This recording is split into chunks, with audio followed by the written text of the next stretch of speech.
মাছ ভাজার গন্ধে সারা বাড়ি একেবারে ম করছে গো মাসি। কই গো, কোথায় গেলে? একটু এদিকে আসো দেখি। হ্যাঁ যাই।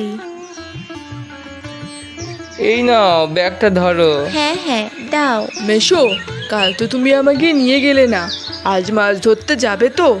আমি কিন্তু তোমার সঙ্গে যাব। যদি বৃষ্টি হয় তবে মাছ ধরতে যাব। বৃষ্টি না হলে কি হবে? বৃষ্টি না হলে পুকুর থেকে মাঠে মাছ উঠবে কি করে?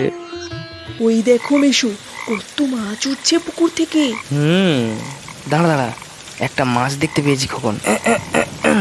ধরেছি।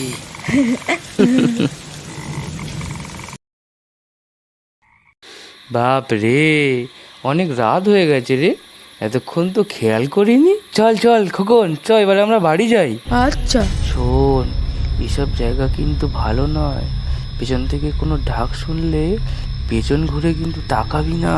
হ্যাঁ আচ্ছা। আয় আয়, পা চালিয়ে চলে আয়। খোকন, এই খোকন, কোথায় যাচ্ছিস? আমাকে একটা মাছ দিয়ে যা না রে।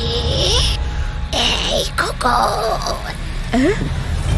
কে যেন একটা পিছন থেকে ডাকছে বলে মনে হচ্ছে। ও ও ও মেশো, ও মেশো মেশো, কে না আমাকে ডাকছে, মাছ চাইছে গো। হ্যাঁ, বলিস কি রে? হ্যাঁ, এক কাজ কর, একটা মাছ পেছন থেকে ছুঁড়ে দে, কিন্তু খবরদার পেছন ঘুরে তাকাবি না। পালা খোকন, পালা।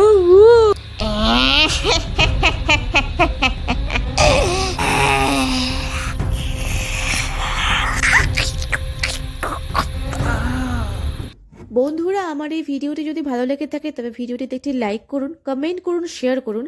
আর এরকম ভিডিও আরও দেখার জন্য সাবস্ক্রাইব করুন আমার সোনার ছবি চ্যানেলটিকে, আর বেল আইকনটা ক্লিক করতে কিন্তু একদম ভুলবেন না।